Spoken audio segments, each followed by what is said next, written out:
野良犬が心すらなくしたか。ああ、なかなかどうして。共に来るか、飢えた狼よ。It's been 3 years since we were last blessed with both frustration and euphoric experiences in Dark Souls 3. 2 years if you count the incredible and even tougher DLC, Ringed City.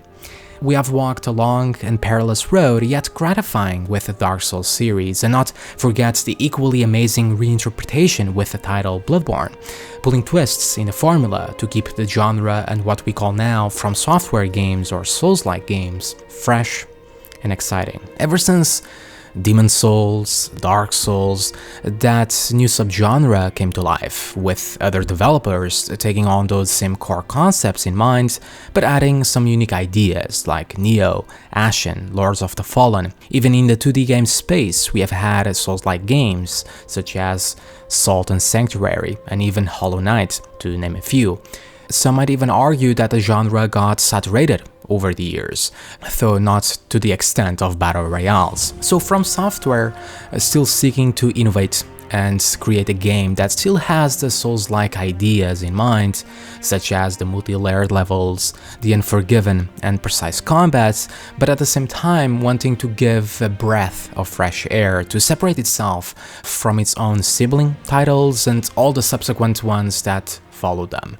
This was a primary idea at the minds at From Software and the brilliant mind behind most of these games, Hidetaka Miyazaki. Simultaneously, being a company based in Japan for 30 years and having a long-rooted history with the country itself in the games they produced, it was only natural to believe a lot of these developers wished to create a game based on their own culture and history, but adding the twists that the company is now known for, dark stories and worlds, based not only in reality, now more than ever before, but also in mythology, religion, human history, psychology, and even media such as manga and series. The result of all of this was Sekiro. The time period of medieval Japan is a point in history that I always found fascinating, much how medieval Europe have influenced hundreds of franchises, and where typically fantasy-style games are set, medieval Japan on a smaller scale has had its share of unique interpretations in games such as Nioh. The Sengoku period is an era of almost constant battle, a time of change in Japanese history, in essence of something dying out to start anew. And those are words that I want you to keep in mind later on. Ninjas, or shinobi, samurais are very iconic, not only during this time frame, but in our pop culture, from all the amazing folklore tales.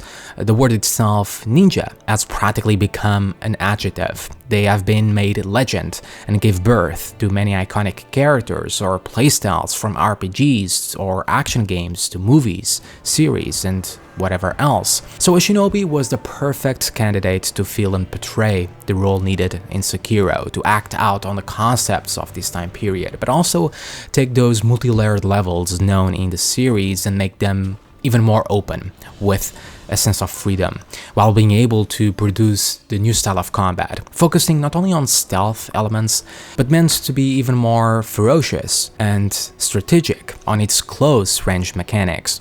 The shinobi possessed the perfect historical values and tools necessary, while still retaining a certain amount of realism to fit with this new world. Historically seen as the masters of espionage, so good in fact, many of their deeds became legend, almost magic in nature.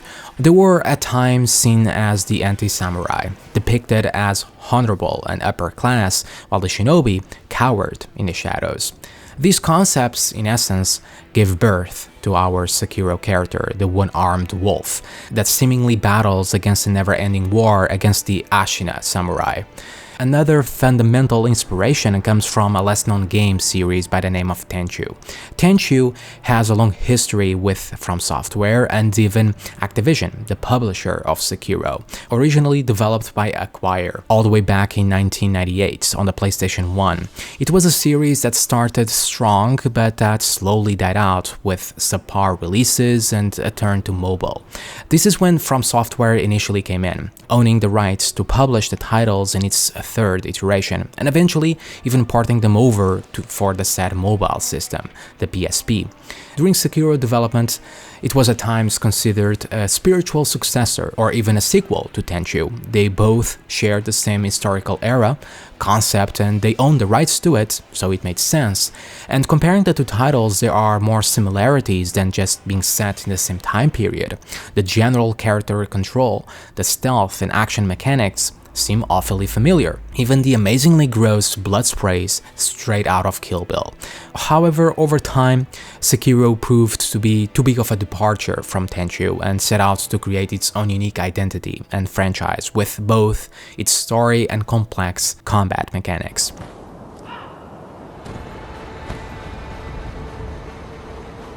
My name is Kyobu Masataka Oniwa!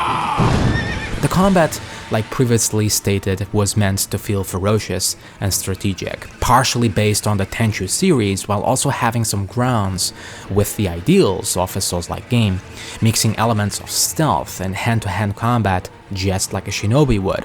But most interestingly, above all, the posture mechanic, the biggest departure over the other titles and its most unique mechanic and feature, working not only in an engaging, fun and interesting way in terms of gameplay, in what type of defensive tool or offensive tool you want to use at any given time, and constantly making you plan and strategize of when to be aggressive or defensive, but the way it works with trying to throw your opponent off balance to perform a death blow also blends perfectly with the ideals and the art of fighting a shinobi or even a samurai wielded. There were thousands of styles and techniques employed by samurai or shinobi alike, like genjutsu, the art of the sword, but in simple terms, many of them came down to a few concepts relevant to Sekiro as a video game: balance, control, and precision, while at the same time manage fast and successive attacks. A lot of these concepts can be tied together with their beliefs and code,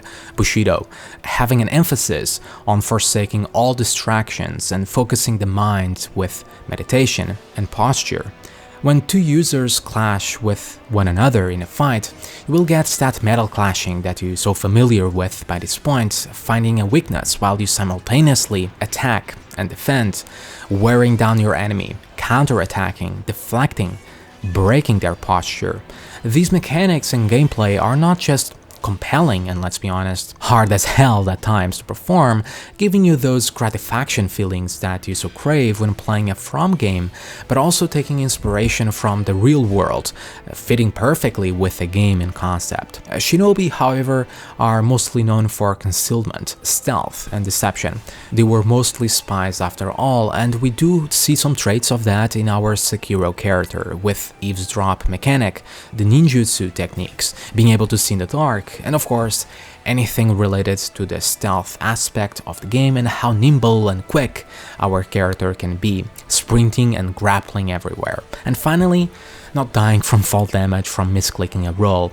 So this interpretation doesn't fall, no pun intended, completely into the traditional shinobi persona, but with influences of the aspects of the ninjas made legend, from the folklore legends, a bigger focus on physical combat, their almost superhuman abilities, which are obviously really fun to have in a game, here taking the form of the prosthetic arm and other tools, and was simply a way to widen the gameplay options on the game, since the original concept of having a well-established character and without RPG elements made it very gameplay limiting.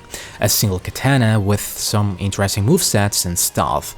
The prosthetic arm essentially filled the gap left by this fundamental change to the formula. From Software was very perceptive in keeping their fans on their toes constantly, and I think is what we can take out of Sekiro the most. Even the most veteran players of Dark Souls or Bloodborne will have a steep learning curve with Sekiro. We can all remember the nightmare that was Lady Butterfly, the Howl, Genichiro, the last boss, and even mini-bosses, hell, even the freaking chickens.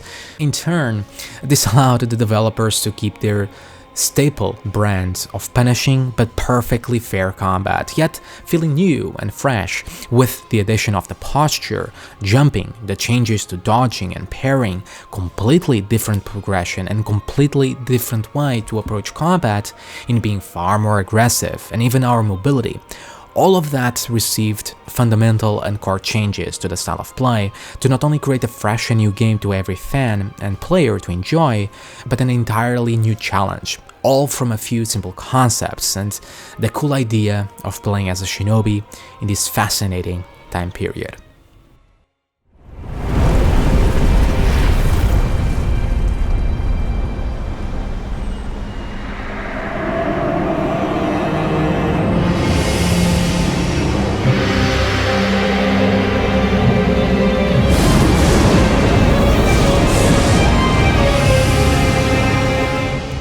This new world also provided a big change over its predecessor. The environments can be awfully torn by war, ravaged, but contrary to its siblings, Sekiro presented a greater degree of color and in general a vibrant world, contrasting with the concept of death in the game that has also become a staple in From games recently, and it being inspired in actual Japanese history and folklore added more realism to it than say Dark Souls or Bloodborne, though those also had their bases on reality, with Dark Souls in European architecture among others and Bloodborne in Victorian England. But here it is a real country, just in a fictional made-up location, so buildings, architecture is based on real-life blueprints, for an example, giving it a unique detail. This is also translated to most armor, weapons, making it the most realistic From Software game to date. That said, it is a From Software game to heart in the end, so there's gonna be fantastical and grotesque creatures as you might expect. Many of the themes surrounding Sekiro's story has a tone of real-life beliefs, be Japanese mythology, Buddhism and mysticism, or the pursuit of immortality. Miyazaki has been inspired by a myriad of media and concepts, with stories told in a very ambiguous way, left to the players to find and interpret as they see fit. In Sekiro is much more traditional, but still sharing a lot of the same themes. Much like Dark Souls, which was heavily inspired by the manga and anime series Berserk, Sekiro also had partial influences on a manga series by the name of Blade of the Immortal, in particular when it comes to our Sekiro character. And I quote, "Menji is a skilled samurai, seemingly made immortal, and no wound can actually kill him. He must atone for his sins. The sacred bloodworms keep him alive, healing his wounds, or even capable of putting back together limbs." Sounds a little bit familiar in a generalized way with Sekiro, doesn't it? Life, death, immortality is the essence of story in Sekiro. Humanity in pursuit of immortality and backfiring in the most horrible ways. The warring states, like the Ashina clan, wish to obtain that power in order to win the war and reign supreme above all others. Remember, this is the Sengoku period, and as such, there's a tremendous amount of emphasis in not letting the Ashina clan die out, and that is something I also want you to keep in mind later on. This proves to be a very interesting aspect, since the people of this made-up region in Japan have forsaken their beliefs, Buddhism, in pursuit of actual immortality, or rather resurrective powers. We often see Buddha statues clumped together, forgotten, broken, hidden away. And this in turn led humans, from monks to regular villagers, to become infested with immortality, not all willingly, mind you, as the culprit of this being the mysterious, rejuvenating waters, addicting you to them, forcing you to drink them on a vicious cycle of thirst.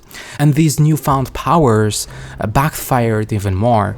It robbed humans of their humanity, it made them undying, infested by worm-like creatures, and while not just humans, but animals too, they are repulsive creatures, and I wondered if there was any inspiration in these worms, and partially my first thought, by the way, a lot of gross imagery is about to come up, is that they are based on parasites, or rather fungi, that feed off insect bodies and then take over them. However, after some further research, I came upon the mukade, the Japanese centipede. They're huge, gross, and like to hide on small orifices, looking strikingly similar to the Sekiro version, and like them, they are extremely hard to kill. Not only that, centipedes are often connected to war in the old Japanese culture, even placed on war banners. This being set on the warring state of the Sengoku period adds a whole lot more meaning to them,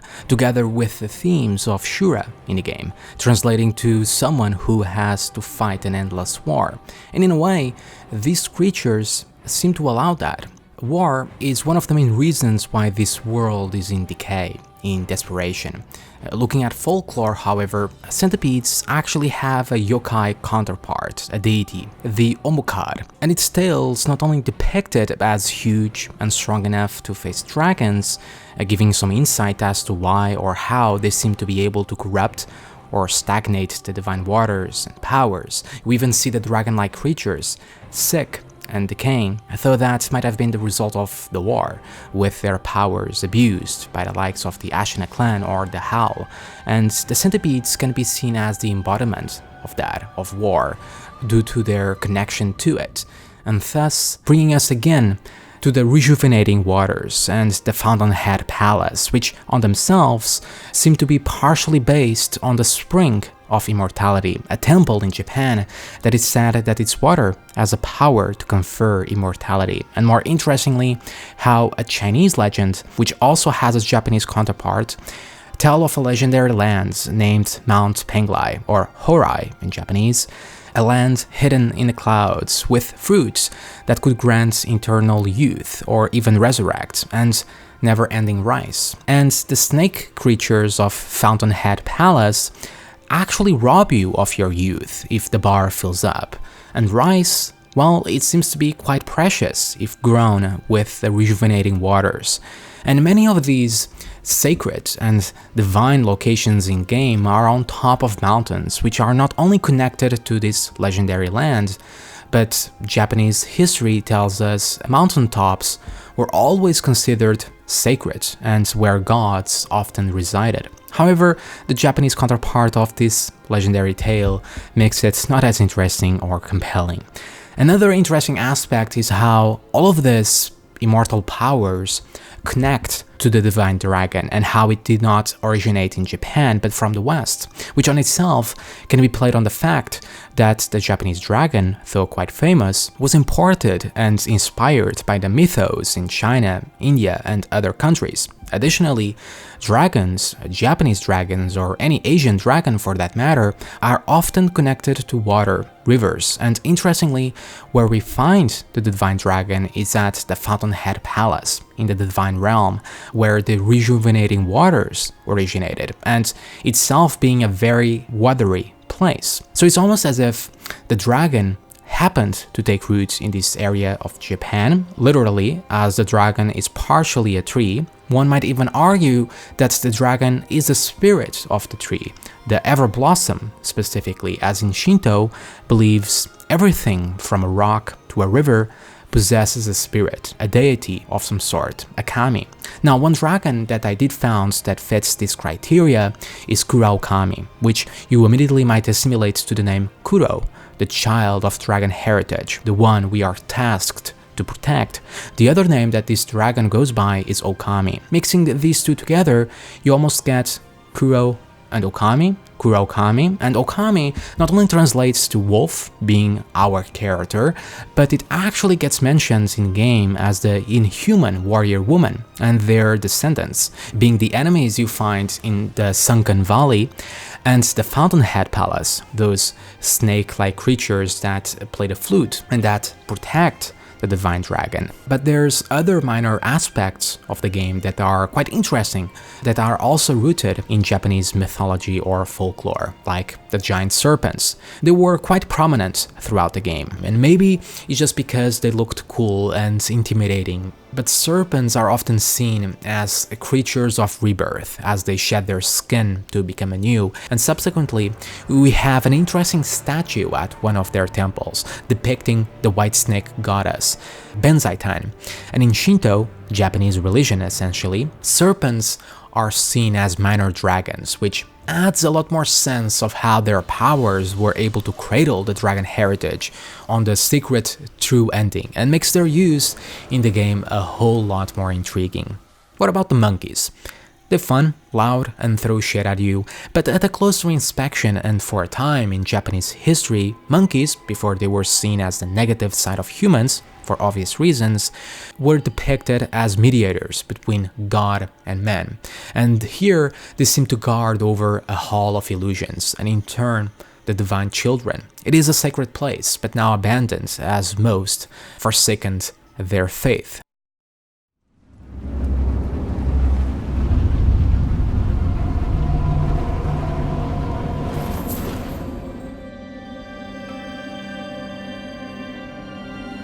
We can also draw many interesting parallels to the Dark Souls and Bloodborne lore, even when From Software is doing their best to stay distant from it, but the themes of death and dying are heavily prevalent in both games. The Infested here, or the Undead, share many similar characteristics to the Curse of Undead and Hollow of the Dark Souls universe, Dragonrot, restoring humanity. The ultimate goal and obsession to preserve the Ashina clan is also very reminiscent of the Age of Fire from Dark Souls, a cycle of fighting against an inevitable and meaningless end. It is in the human nature, however, of wanting to preserve and endure after all. Furthermore, one of the endings, Immortal Severance, leads us to believe this is yet another world of cycles, emphasizing that theory further, of time loops, showing our character becoming the sculpture, and in time, pass on the prosthetic arm to another upcoming shinobi, much like the kindling of the flame to prolong the Age of Fire. Lightning is also seen as divine in both universes, and the divine dragon fight involves using lightning against him. In the Samurai Gwen used lightning to kill dragons in lore, and then we have all the different callbacks or hints found in all of these titles, like on how in Dark Souls 1 DLC we had Marvelous Jester pointing at Bloodborne, and how on Bloodborne we got this guy. So yeah guys, that does it for me for today. Do let me know if you like this behind the game sort of videos in order to provide some insight into game development or inspirations primarily, and how and why things are the way that they are. I had a lot of fun making this, and I could go on for over an hour drawing parallels and finding things where the developers might have drawn inspiration from, and just a whole lot more research, as we'll see a glimpse of that in the description with the sources, and who knows, there might be a Souls video. So, as always, thank you for watching everyone, and I'll see you all again soon.